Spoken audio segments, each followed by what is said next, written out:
చూడండి, కొరింథీయులకు రాసిన మొదటి పత్రిక 2వ అధ్యాయము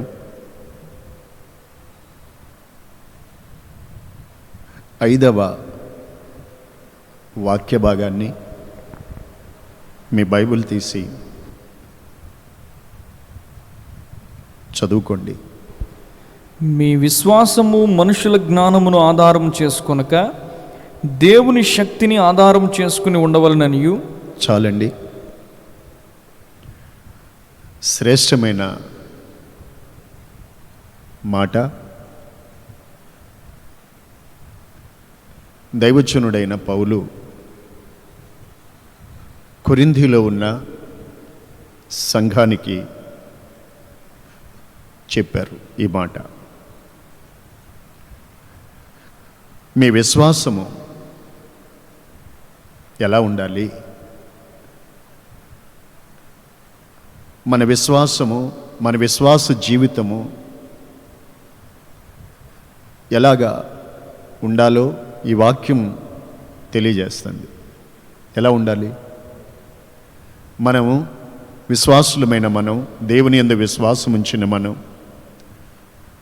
ప్రభువుని నమ్ముకున్న మనం, దేవునిని తెలుసుకున్న మనం, దేవుని ప్రజలమైన మనం ఈ లోకంలో ఎలా ఉండాలి అనంటే, దేవుని, మన విశ్వాస జీవితం దేవుని శక్తిని ఆధారం చేసుకొని ఉండాలి. అదే కదా వాక్యం చెప్తుంది. ఒకసారి మీరందరూ కూడా గమనించండి మాట. మీ విశ్వాసము దేవుని శక్తిని ఆధారము చేసుకొని ఉండాలి. ఆమేన్. ఏ సమయంలోనైనా అది మనకు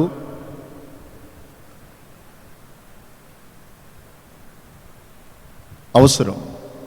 ఏ పరిస్థితుల్లోనైనా మనకది ఆశీర్వాదకరంగా, మేలుకరంగా ఉంటుంది.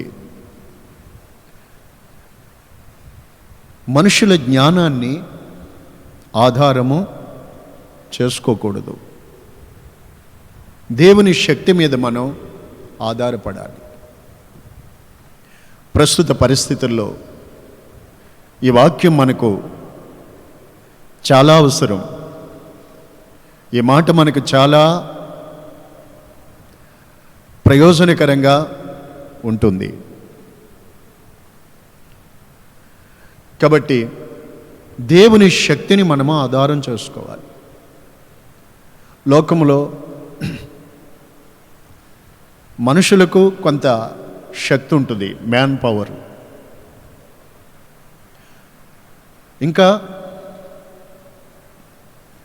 ఇంకా కొన్ని ఉంటాయి. ఇంకా చెప్పాలంటే అంధకార చీకటి శక్తులు అంటాం. వాటికి కొంచెము కొంత శక్తి ఉంటుంది. దెయ్యపు శక్తులు అంటారు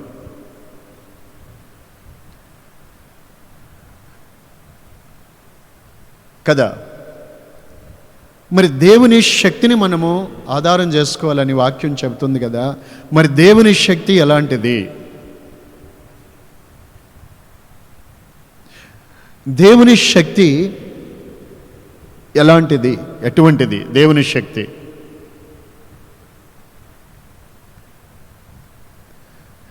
చెప్తారా? ఒకసారి మీరు బైబిల్ తీసి చదువుకోండి. అబ్రహాముతో దేవుడు మాట్లాడినప్పుడు ఆదికాండం 17వ అధ్యాయంలో, అప్పుడు అబ్రహాము గారు దేవుని పిలుపుని అందుకొని దేవుని యందు విశ్వాసం ఉంచాడు, దేవునికి లోబడ్డారు. తన దేవుడు చెప్పినట్టుగానే చేసి విడిచిపెట్టమన్న ఊరు, జనము అన్నీ వదిలిపెట్టి వచ్చారు. దేవునితో నడుస్తున్నారు, దేవుణ్ణి ఆరాధిస్తున్నారు, దేవుని వెంబడిస్తున్నారు. అయితే అబ్రహాముకు అతని జీవితంలో సంతానము అనేది అప్పుడు కొదువుగా ఉంది. దేవుడు అతనికి చెప్పారు. అయినా అది కాస్త నెరవేర్పు ఆలస్యం అవుతూ వచ్చింది. అందుకు అబ్రహాములో దేవుడు చెప్పిన ఆ కార్యం నెరవేరటం ఆలస్యమైనప్పుడు అబ్రహాములో ఏదో ఒక దిగులు, ఓ భయం. ఏంటంటారు అది? చదవచ్చు కదా. దేవుడు అతనితో చెప్పి ప్రత్యక్షమై చెప్పినప్పుడు, అయ్యా నీవేమిస్తేనేంటి, నేను సంతానం లేని వాడిని అయిపోతున్నాను కదా, నా యావదాస్తికి ఆ దమస్కు ఎలియాజరే వారసుడవుతాడు కదా అని ఏదో భయం. తన సంతానం లేని వాడిని అయిపోతున్నాను, వయసు పైబడుతుంది, ఇంతేనేమో, ఇలాగేనేమో అని భయం. అయితే దేవుడు అతనితో అంటారు అక్కడ 17వ అధ్యాయం కదా, అబ్రహామా నేను సర్వశక్తిగల దేవుడను, నా సన్నిధిలో నడుచుచు నిందారహితుడవై ఉండుము. ఏం చెప్పారు? మళ్ళా చెప్పండి. యెహోవా అతనికి ప్రత్యక్షమై, నేను సర్వశక్తిగల దేవుడను, నా సన్నిధిలో నడుచుచు నిందారహితుడవై ఉండుము. హల్లెలూయా.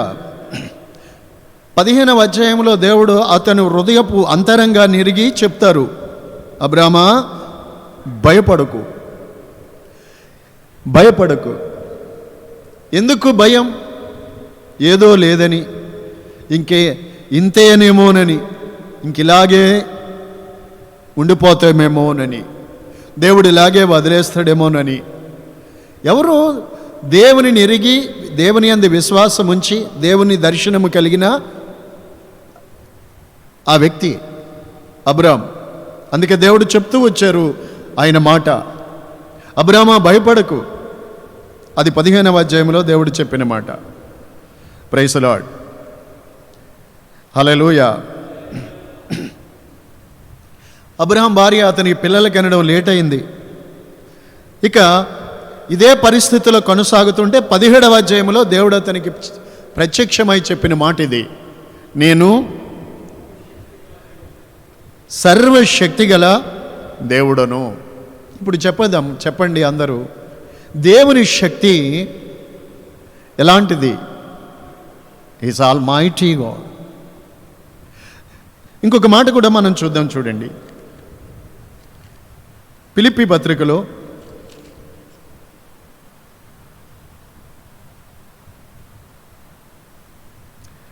3వ అధ్యాయము 21వ వాక్యములో చూడండి. ఓకే, త్వరగా చదవాలి. సమస్తమును తనకు లోపరుచుకున జాలిన శక్తిని బట్టి. చాలు. సమస్తమును తనకు లోపరుచుకొన జాలిన శక్తిని బట్టి. యేసుక్రీస్తు సమస్తాన్ని లోపరుచుకో జాలిన శక్తి కలిగిన వాడు.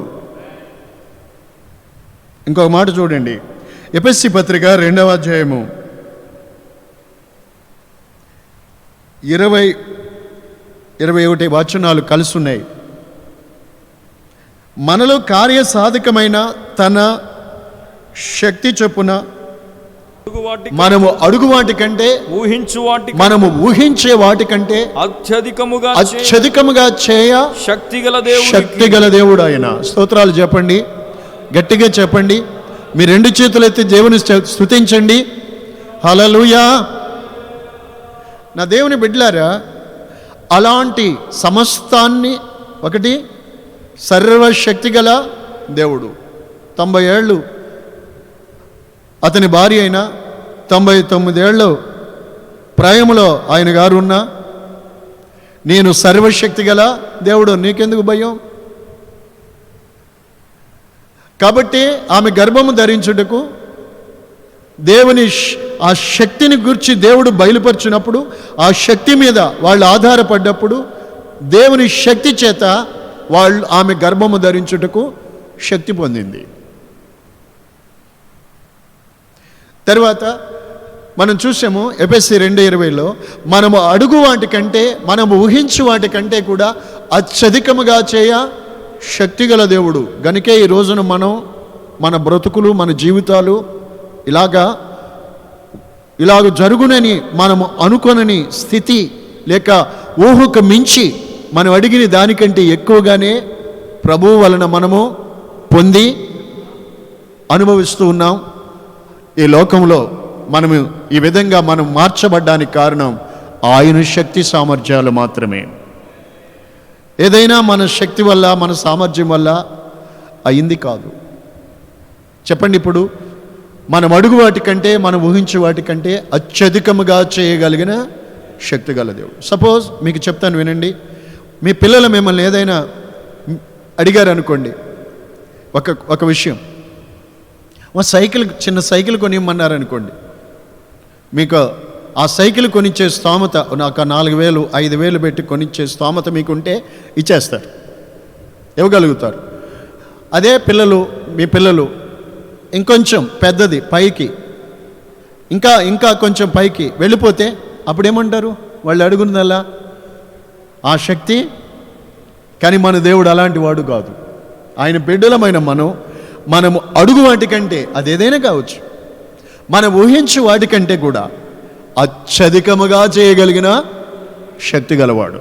ఎంత గొప్పవాడో చూడండి దేవుడు. ఆమేన్.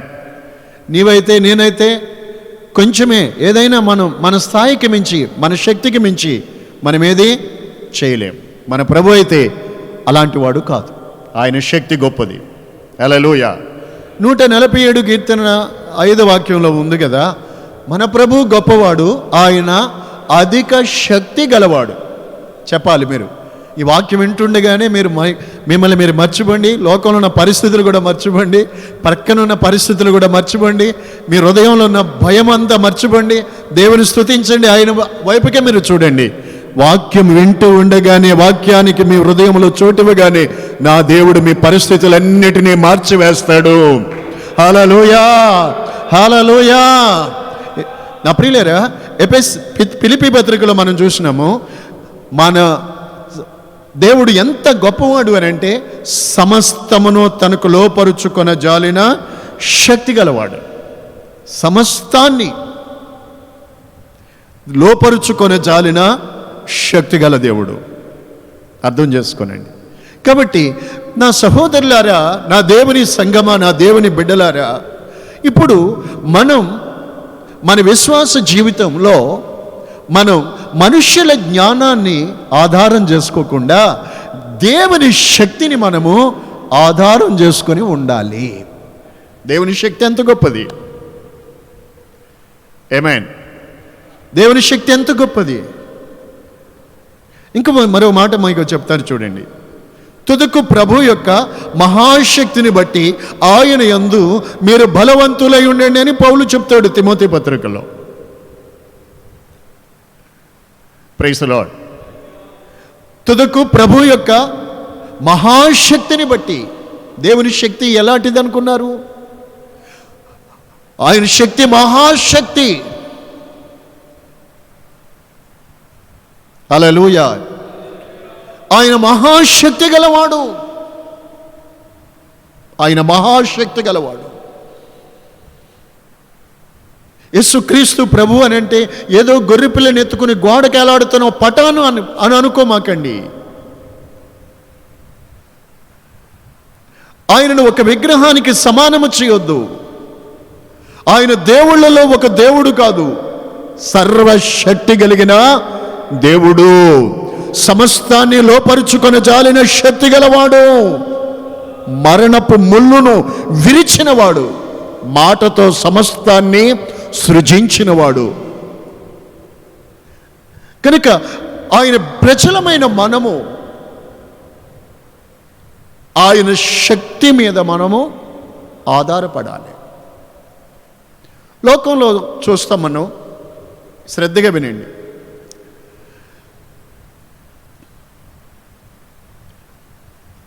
లోకములో కొందరు చూస్తే కొందరు వారి వ్యాపారాలు వారికి జీవనాధారం, తప్పులేదు. కొందరికి వారి చేతి వృత్తులు వారికి ఆధారం చేసుకుని బ్రతుకుతారు. జీవిస్తారు. పొలాలు పంటలు వేసుకునే రైతులు కొన్ని విధాలుగా లోకంలో ఉన్న మనుషులు జీవనాన్ని బ్రతుకుని సాగిస్తూ ఉంటారు. కొందరికి ఉద్యోగాలు, కొందరికి వ్యాపారాలు, కొందరికి అధికారము, కొందరు బిజినెస్ ఇలాగేవో ఆధారం చేసుకుంటారు. అయితే మంచిదేను కాదంటలేదు. పరిశుద్ధ గ్రంథంలో మాట చదువుకుంటే 82వ కీర్తన 5వ వాక్యంలో ఏముందంటేనండి, దేశమునకు ఉన్న ఆధారాలు, దేశమునకు ఉన్న ఆధారాలు. దేశానికి ఒక రకంగా చెప్పాలంటే ఒక్కొక్క దేశానికి కొన్ని ఆధారాలు ఉంటాయి. ఆ దేశంలో ప్రజలు వాటి మీద ఆధారపడి బ్రతుకుతారు. ఈ గల్ఫ్ దేశాలు ఉన్నాయనుకోండి, అక్కడ గ్యాస్ నిక్షేపాలు, చమురు, వారికి ఆ దేశ ప్రజలకి ఆధారం. వాటి వల్ల వారు జీవనాన్ని సాగిస్తారు. కొన్ని దేశాలలో ఇంకా విలువైనటువంటి లోహాలు ఎన్నో దేవుడు ఉంచారు. అవి ప్రజలకు ఆధారం. అయితే బైబిల్లో ఏం చెప్తుందంటే, దేశమునకు ఉన్న ఆధారాలు ఉన్నాయి. ఆ ఆధారాలన్నీ ఏమవుతాయి? కదులుచున్నాయి. కదలడం అంటే ఏంటి? వెళ్ళిపోవడం. ఒక వ్యక్తికి ఆధారము అనుకున్నవి లోకములో ఏవైనా కానీ అవి ఏమవుతాయి తెలుసండి? అవి కదలక మానవు. నీ దగ్గరే ఉంటాయని అనుకోవద్దు. ఈరోజు ఒక ఉద్యోగం ఉంది నీ దగ్గర అనుకోండి, అది కదులుతుంది అంటే నీ దగ్గర నుంచి వెళ్ళిపోవచ్చు. మీ దగ్గర ఏదైనా ఒక పదవి ఉంది, అది కదులుతుంది. మీ దగ్గర ఏదైనా కానివ్వండి, మీకు ఆధారం, లోకంలో ఏదైతే ఆధారం చేసుకున్నారో ఆ ఆధారాలన్నీ కూడా కదులుతాయి. కానీ దేవునిని మనం ఆధారం చేసుకుంటే ఆయన మాత్రం మార్పు లేని దేవుడిగా మనకాయన ఉంటారు. హల్లెలూయా, ప్రైజ్ ది లార్డ్. ఇక్కడ దేశము అని అంటే లోకము, వరల్డ్ అని బైబిల్లో, ఇంగ్లీష్ బైబిల్లో దానికి ఆ మాటకు అలా ఉంది. వరల్డ్, లోకం. దేశం అంటే మన దేశమే కాదు, లోకం. ఇంకో మాటకి అర్థం ఏంటంటే, ఈ మాటకి ఇంకో అర్థం ఏంటంటే, చూడండి, దేశం అని అంటే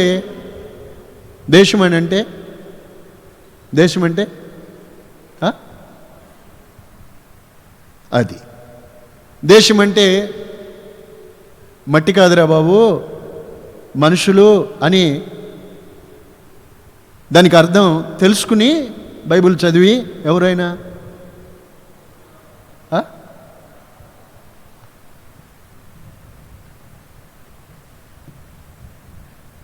బైబిల్ దేవుని వాక్యం అర్థం చేసుకుని చెప్పారు. దేశమా యెహోవా మాట ఆలకించండి. దేశం ఆలకించడం అంటే దేశములో ఉన్న ప్రజలు ఆలకించమని.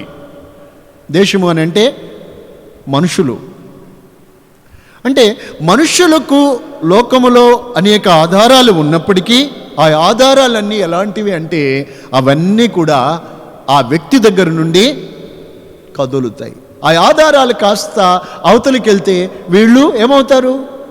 కూలిపోతారు.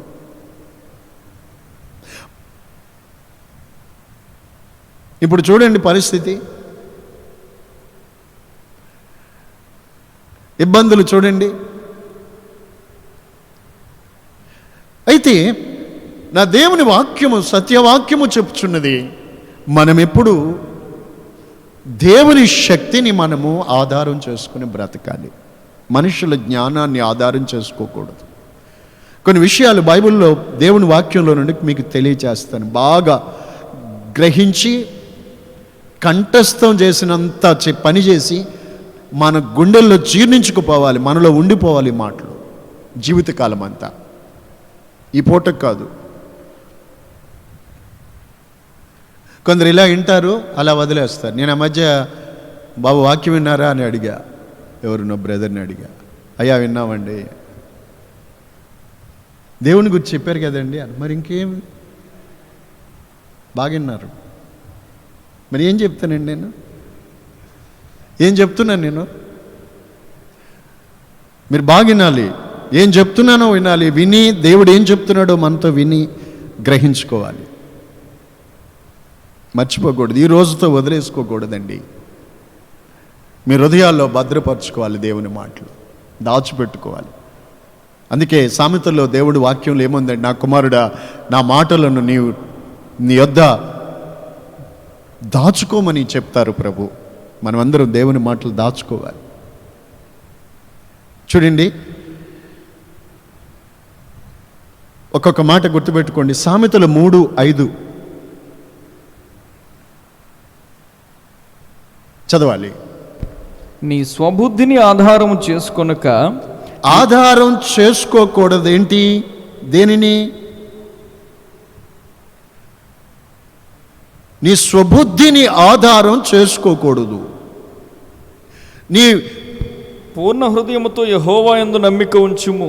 అదే, కొంతమంది పూర్ణ హృదయముతో దేవుని మీద నమ్మికొంచరు.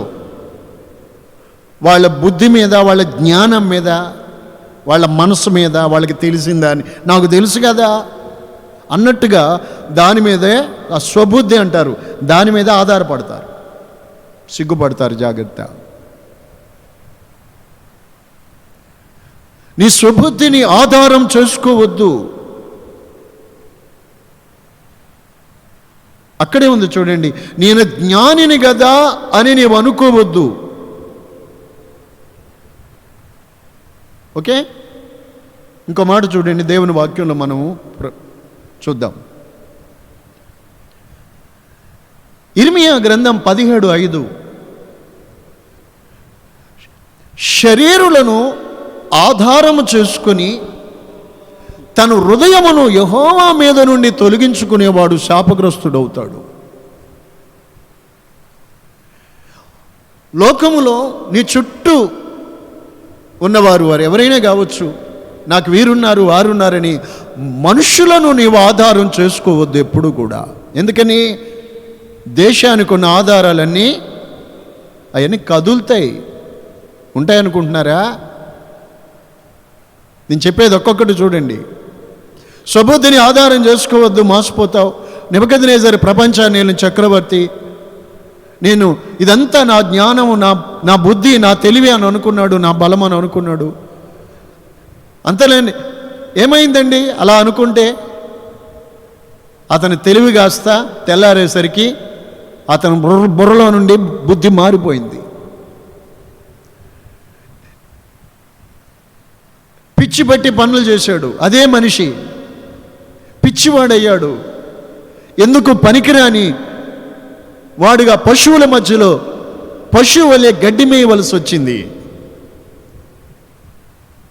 అందుకే మీ జ్ఞానాన్ని ఆధారం చేసుకోకూడదు. రెండవ మాట, శరీరులను ఆధారం చేసుకోవద్దు. ఇవి లోకంలో దేశానికి ఉండే ఆధారాలు కదులుతాయి. ఇంకో మాట చూడండి, యోబు గ్రంథము 31వ అధ్యాయంలో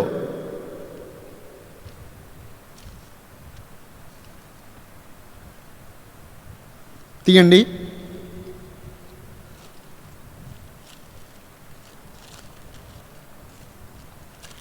ఓకే, 24వ వచనం నుండి చూద్దాం. సువర్ణము నాకు ఆధారం అనుకుని ఎడలను. సువర్ణము అంటే బంగారం నాకు ఆధారం అనుకుంటే, అంటే యోబు గారికి గురించి మనకు తెలుసు. మొదటి అధ్యాయంలోనే యోబు ఆ దేశంలోనే చాలా ఐశ్వర్యవంతుడు, చాలా ఆస్తిపరుడు. ఆయన ఈ యోబు తన గ్రంథంలో రాసిన మాటలు, చెప్పబడిన మాటలు ఇవి ఇక్కడ మనం చదువుతున్నాం. తను ఎంత సంపన్నుడైనప్పటికీ కూడా చూడండి, ఎప్పుడు కూడా ఈ సువర్ణము నాకు ఆధారమని కానీ, నా ఆశ్రయము నీవేనని మేలిమి బంగారంతో చెప్పలేదండి. ఆయన అతను ఎంత ఆస్తిపరుడైనప్పటికి కానీ, నా ఆస్తి గొప్పదని కానీ, నా చేతికి విస్తారమైన సొత్తులు దొరికాయి నా చేతికి అని ఎప్పుడూ వాటిని బట్టి సంతోషించలేదు. ఇంకా చూడండి 27వ వచనములో, నా హృదయము రహస్యముగా ప్రేరేపింపబడి వారి తట్టు చూసి, అంటే తన చేతికి దొరికిన సొత్తులు, ఆస్తులు, బంగారము, ఇవి వాటి తట్టు తన హృదయము తిప్పిపడిపోయి వాటిని మిక్కిళ్ళముగా ప్రేమించిన వాడు కాదు, వాటిని ముద్దు పెట్టుకున్నవాడు కాదు.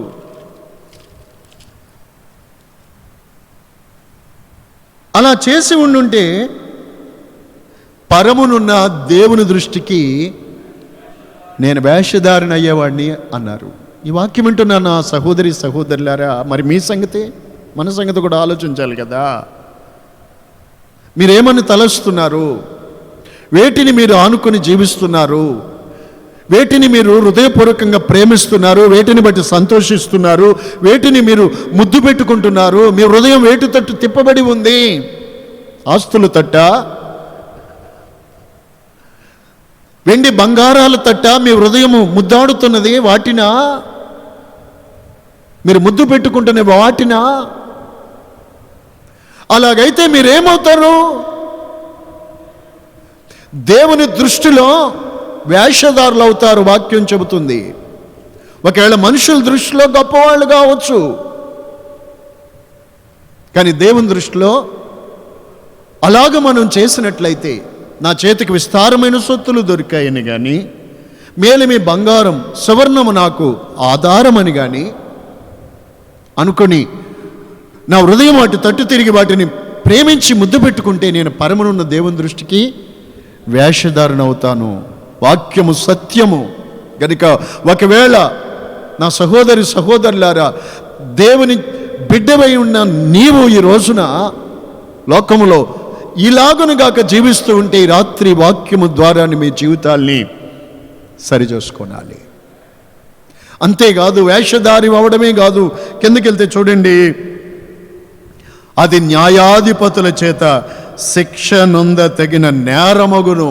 అది నేరము. మనం ఆధారపడవలసిన దేవుని మీద ఆధారపడకుండా సొత్తులు, మనకు దొరికిన సొత్తుల మీద ఆధారపడితే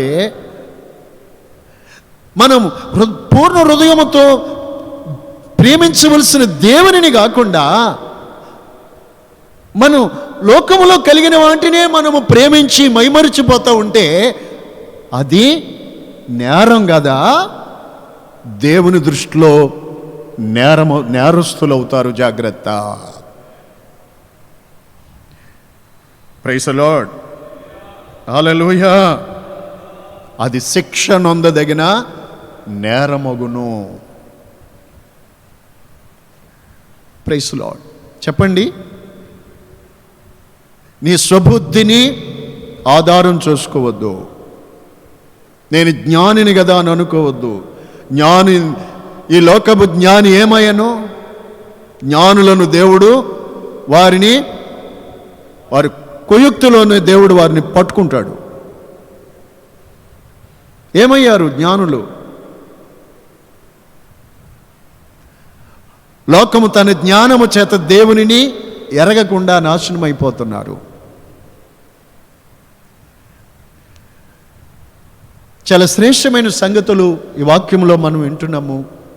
శరీరాలను ఆధారం చేసుకుని వాళ్ళు ఏమవుతారండి? శాపగ్రస్తులు అవుతారు. వారు ఎవరైనా కానివ్వండి, చివరికి శాపగ్రస్తులు అవుతారు. ఇలా ఆస్తులను, వెండి బంగారు ఇలాంటి లోకంలో ఉండే సొత్తులు కలిగినప్పుడు వాటిని ఆధారం చేసుకున్న వాళ్ళు, వాటిని ప్రేమించి ముద్దు పెట్టుకున్న వాళ్ళు చివరికి ఏమవుతారు అంటే వేషధారులుగా పిలువబడి దేవుని దృష్టిలో వేషధారులు అయ్యి శిక్ష నొందదగిన నేరస్తులుగా వారు దేవుని ఎదుట నిలబడతారు. అంచేత అపోస్తలుడైన పౌలు క్రింది సంఘానికి బోధిస్తున్న అపోస్తల ఉపదేశం ఇది. మీరు దేవుని శక్తిని ఆధారం చేసుకొని ఉండాలి. హల్లెలూయా. మీ విశ్వాసము దేవుని శక్తిని ఆధారం చేసుకోవాలి. మీలో ఎవరికైనా శ్రమ కలిగినా, యాకోబు 5:13, మీలో ఎవరికైనా శ్రమ కలిగినా అతడు ఏం చేయాలి? ప్రార్థన చేయవలెను. స్తోత్రం. మీరు ప్రార్థన చేస్తున్నారా? ప్రతి దినము, ప్రతి ఉదయము, ప్రతి రాత్రి మీరు ప్రార్థన చేయుచున్నారా? నిజమైన నీవు దేవుని బిడ్డలైన వారు, ఒక క్రైస్తవుని యొక్క ఊపిరి ఏది అని అంటే ప్రార్థనే. ప్రార్థన లేకుండా ఏదైనా ఒకవేళ నువ్వు చేయవచ్చేమో, కానీ ప్రార్థన లేకుండా చేసినవి నీకు ఆశీర్వాదకరంగా మాత్రం ఉండవు, ప్రయోజనకరంగా మాత్రం ఉండవు. దానియేలు జీవితంలో తను ఎల్లప్పుడూ దినమునొక ముమ్మారు ప్రార్థన చేసేవాడు. దానియేలు బాబిలోను దేశంలో ఒక ఉన్నతమైన పదవిలో ఉన్నాడు. 6వ అధ్యాయంలో మీరు ఆరంభం నుండి చదువుకోవచ్చు. అంతేకాకుండా ఇంకో మాట చూడండి, దానియేలు మర్మములను గ్రహించగలిగిన జ్ఞానము గలవాడు. అతని వంటి వాడు మరొకరు లేరు. అయితే వారు తమకు కలిగిన జ్ఞానం మీద ఎప్పుడైనా ఆధారపడ్డారా? వాళ్ళకున్న స్థితి మీద ఆధారపడ్డారా? ఆధారపడి ఉండుంటే ప్రార్థన చేయడు. తను దేవుని వైపుకు తిరిగి ప్రార్థన చేస్తున్నాడు ముమ్మారు. ఎందుకు తెలుసా? తనకున్న సమస్తానికి ఆధారము ఆయనే మాత్రమే. Praise the Lord. హల్లెలూయా. తన ప్రార్థన ఆపవలనని అపవాది తంత్రం చేశారు, శత్రువులు విరోధులు తంత్రం చేశారు. అయితే తన జీవితంలో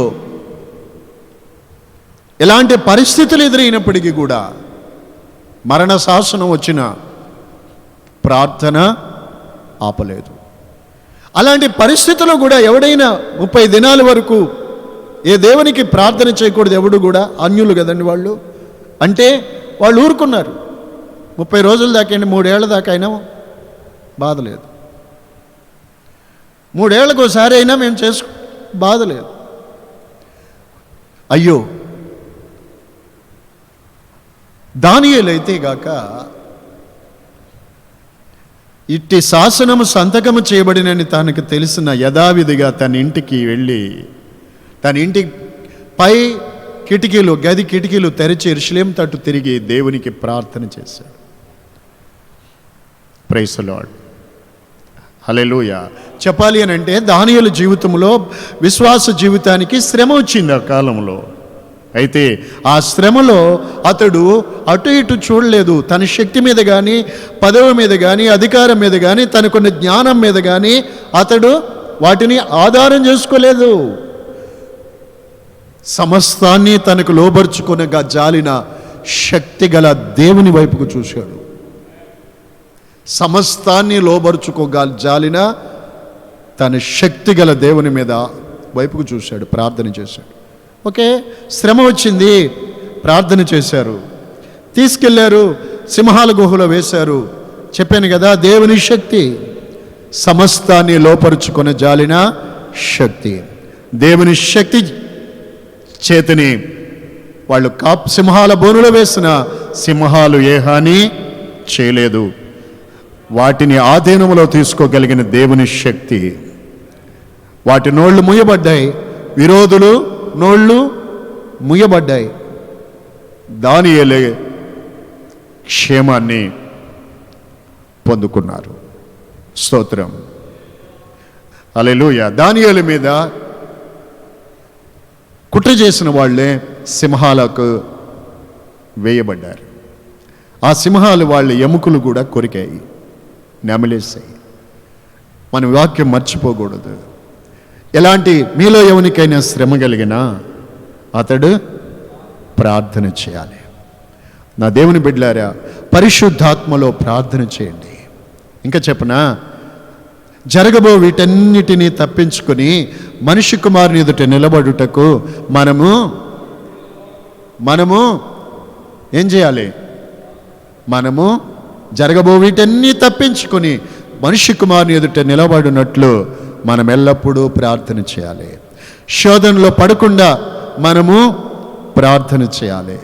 దేవుని బిడ్డలారా, మన దేవుని శక్తి మీద మనము ఆధారపడాలి. నీ స్వబుద్ధిని కాదు, నీ సంపాదన మీద కాదు నువ్వు ఆధారపడాల్సింది, మనుషుల మీద కాదు ఆధారపడాల్సింది. Praise the Lord. అలా అయితే శాపగ్రస్తులుగా మిగిలిపోతారు, వేషధారులుగా మిగిలిపోతారు, శిక్షార్హులవుతారు, సిగ్గుపడతారు. కానీ దేవుని శక్తి మీద ఆధారపడితే మీ జీవితాల్లో మనం అడుగు వాటికంటే, ఊహించు వాటికంటే అత్యధికముగా మనము పొందుకుంటాం. ఆమేన్. హల్లెలూయా. ఏ పరిస్థితి అయినా దేవుని మీద మనం ఆధారపడాలి. హల్లెలూయా. పరమగీతం 8:5,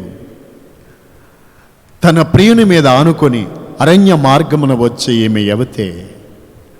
దేవుని ప్రజలారా, ఒకవేళ మన జీవితం అరణ్య మార్గం గుండా వెళుతున్నట్టుగా ఉన్న శ్రమలు, అరణ్యం అని అంటే మనం దేవుని మీదే, తన ప్రియుని మీదే ఆనుకోవాలి. ఎవరి మనసుని మీద ఆనుకును వారిని పూర్ణ శాంతి గలవానిగా కాపాడుతావు. దేవునికి స్తోత్రం. సర్వశక్తి సంపన్నుడైన దేవుని మీద నీవు ఆధారపడ్డప్పుడు దేవుడు నిన్ను సిగ్గుపడనీయడే. హల్లెలూయా. హల్లెలూయా. 22వ కీర్తనలో 10వ వచనం చూడండి. దావీదు ఏమంటాడు? 10, 11 అలా కిందకంటే మీరు తర్వాత చదువుకోండి. గర్భవాసినైనది మొదలుకొని నాకు ఆధారము నీవేసయ్యా. మీరు కూడా చెప్పండి అందరూ ఆ మాట. మనమందరం చెప్పచ్చు ఆ మాట. చెప్పండి, చెప్పండి. నాకు ఆధారము, చెప్పండి, నాకు ఆధారము యేసయ్యా, నీవే నాకు ఆధారం. ఆమేన్, ఆమేన్. గర్భవాసినైనది మొదలు ఎప్పటి నుంచి? ఏమండి, గర్భములో ఉన్న మనము పిండముగా గర్భవాసిన అయినది మొదలుకొని మనకు ఆధారం ఎవరు? ప్రభువే మనకు ఆధారం. నీకు ఆధారం, నాకు ఆధారం. ఇప్పుడు కాదు, గర్భవాసి అయినది మొదలు దేవుడే ఆధారం. అక్కడ తల్లి గర్భములో ఉన్నప్పుడే, మనం పిండముగా ఉన్నప్పుడే మనకు ఆయన ఆధారం అయి ఉన్నాడు. ఇక ఈ భూమి మీద జీవించే జీవిత కాలం అంతటిలో కూడా ఆయన శక్తి మీదే మనం ఆధారపడి జీవించాలి. Praise the Lord. సహోదరి సహోదరులారా, చూడండి, నా గర్భవాసినైనది మొదలు నాకు ఆధారం నీవే, నా తల్లి నన్ను కన్నదే మొదలు నా దేవుడవు నీవే. చూడండి 11వ వచనం, శ్రమ వచ్చి ఉన్నది, నాకు సహాయం చేయవాడు ఎవడూ లేడు. ఎలాంటి శ్రమ అది? చెప్పరేరా నాయన. ఏమొచ్చింది దావీదుకి? ఎలాంటి శ్రమ?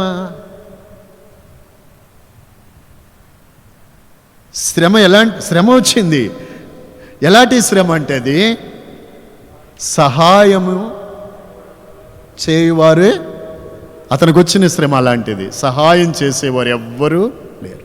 దేవా నాకు దూరంగా ఉండకు, సహాయం చేసేవారు ఎవ్వరూ లేరు, నాకు దూరంగా ఉండకయ్యా. ఈ మధ్య నాకు ప్రస్తుత పరిస్థితుల్లో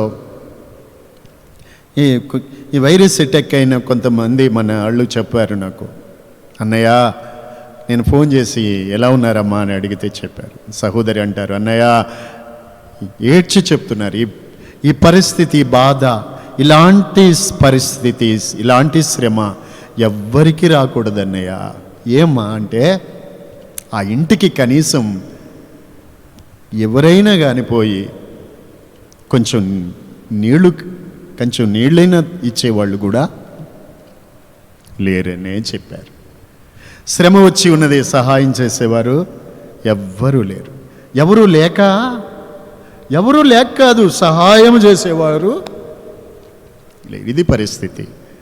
నాకు దూరంగా ఉండకయ్యా, నాకు ఆధారం నీవే. ఎంత మంచి మాటలు! అలా మీరందరూ ప్రార్థన చేస్తున్నారా? అలా దేవుణ్ణి ఆధారం చేసుకొని ప్రార్థన చేయండి. శ్రమ వచ్చింది వినాలి. నాకు శ్రమ ఎందుకు వచ్చింది అని అనకూడదు. యేసయ్య చెప్పారు కదా, లోకంలో మీకు శ్రమ కలుగును, అయినను ధైర్యము తెచ్చుకోండి, నేను లోకమును జయించి ఉన్నాను. నాకేం వచ్చిందా ఈ శ్రమ? నాకే రావాలా అంటే పక్కింటి వాళ్ళకి రావాలా? శ్రమ ఎవరికైనా రావచ్చు. దావీదుకి రాలేదా? దానియేలుకి రాలేదా? స్తోత్రం, హల్లెలూయా. నా దేవుని బిడ్డలారా, లోకంలో మనం రక్తమాంసములతో లోకంలో జీవిస్తున్నాం. మనం దేవుని రాజ్యములో లేం కదా.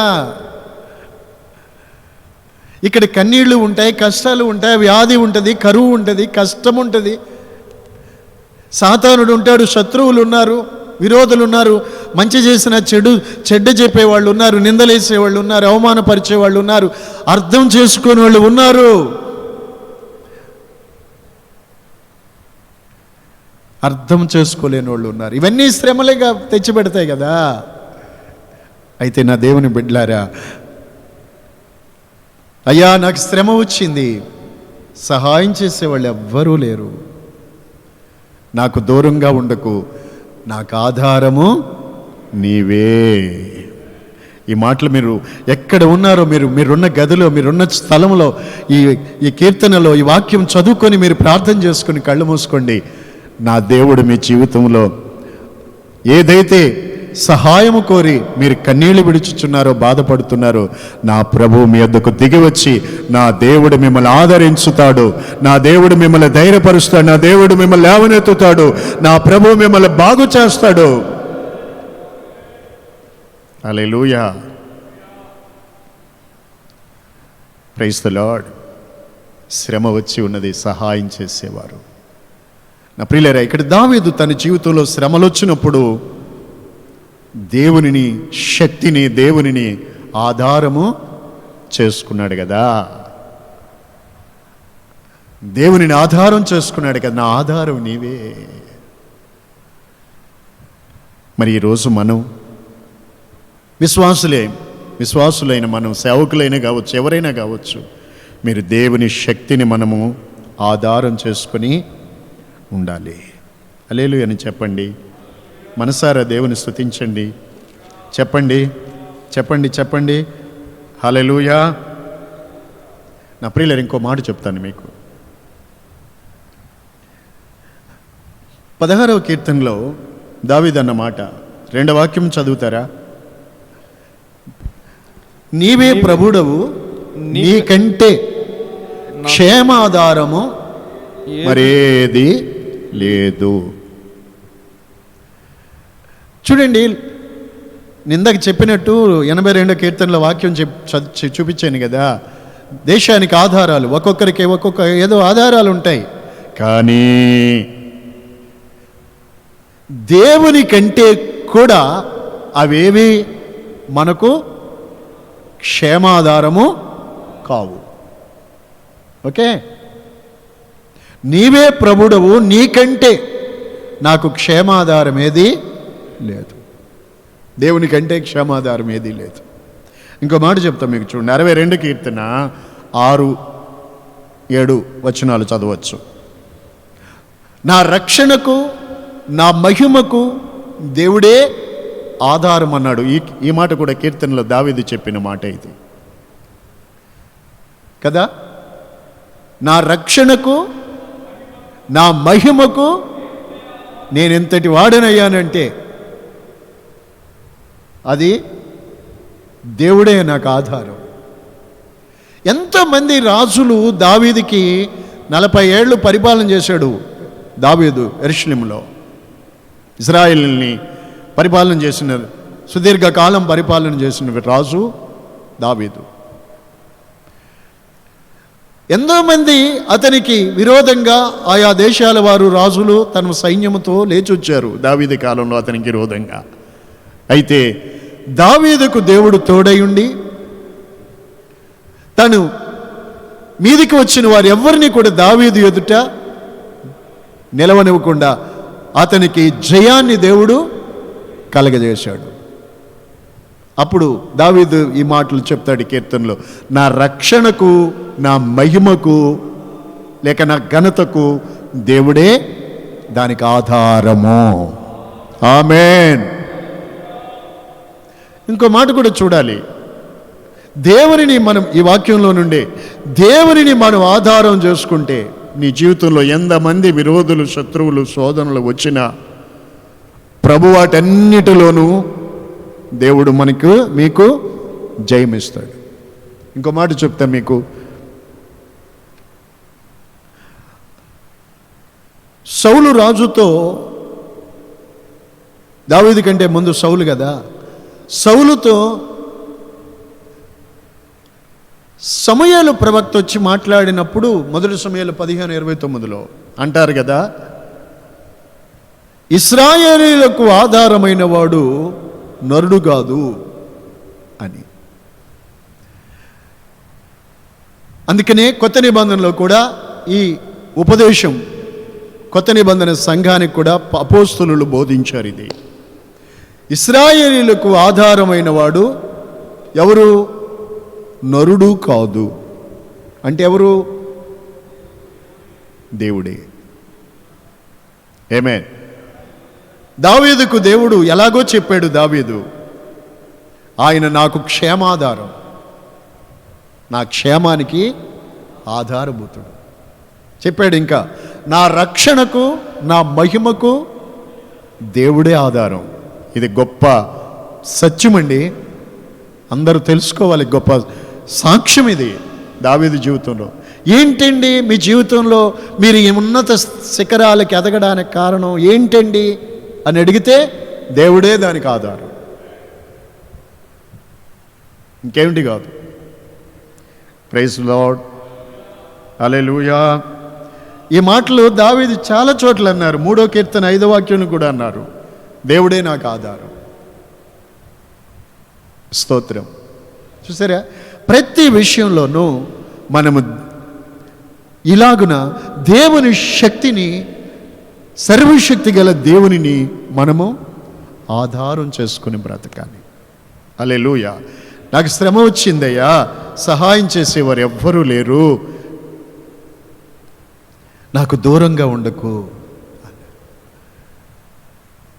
అని. Praise the Lord. నా దేవుని బిడ్డలారా, అలాగున మన జీవితాల్లో కూడా మనం ఈవేళ పరిస్థితుల్లో కూడా దేవుని శక్తిని మనము ఆధారం చేసుకోవాలి. ఆమేన్. లోకుల్లాగా కాకుండా, ఇతరులలాగా కాకుండా దేవుని శక్తిని మనం ఆధారం చేసుకోవాలి. చెప్పాను మీకు మంచి మాటలు. ఆయన మహాశక్తివంతుడు, సమస్తాన్ని లోపరుచుకొని జాలిన శక్తివంతుడు. దేనికి భయపడక్కర్లేదు. సర్వశక్తిగల దేవుడు, ఎందుకు భయపడతావు? స్తోత్రం. కాబట్టి నా సహోదరులారా, దేవుని శక్తి మీద మనం ఆధారపడాలి.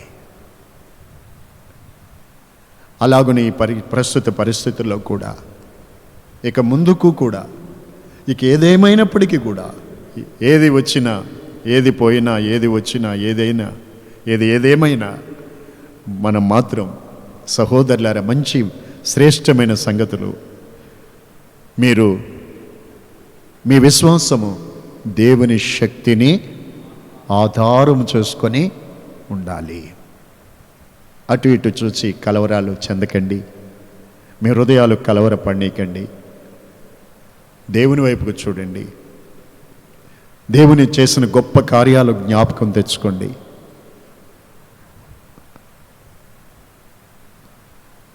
మీకు శ్రమ వచ్చినా ప్రార్థన చేయండి. దేవుని ప్రార్థించండి. దేవుని వైపుకు చూడండి. దేవుని మీద ఆధారపడడం నేర్చుకోవాలి. అలాగున దావీదు కానీ దానియేలు కానీ మీకు ఒక ఉదాహరణ చెప్పాను. అబ్రహాం కానీ దేవుని శక్తిని గురించి తెలుసుకుని దేవుని శక్తి మీద వారి విశ్వాసం ఉంచి ఆధారపడి ప్రార్థించినప్పుడు వారి శ్రమలన్నిటిలో నుండి దేవుడు విడిపించారు. క్షేమాధారము ఆయన కనపరుచుకున్నాడు. వారికి ఘనతను మహిమను ఇచ్చిన వాడిగా ఆయన ఉన్నాడు. హల్లెలూయా. మన ప్రభువైన యేసుక్రీస్తు నిన్న నేడు నిరంతరం ఏకరీతిగున్నాడు. ఆయన మారడు. ఆయన మనలను మరువడు. ఆయన మనలను విడిచిపెట్టాడు. ఈ మాటలన్నిటి చేత నా ప్రభువు మిమ్మలను మీ ప్రాణాత్మ దేహాలను బలపరుచునుగాక. ఆమేన్. ఉజ్జీవపరచునుగాక. హల్లెలూయా. శక్తితో మిమ్మల్ని నా దేవుడు నింపునుగాక. అలాగున తలల వంచి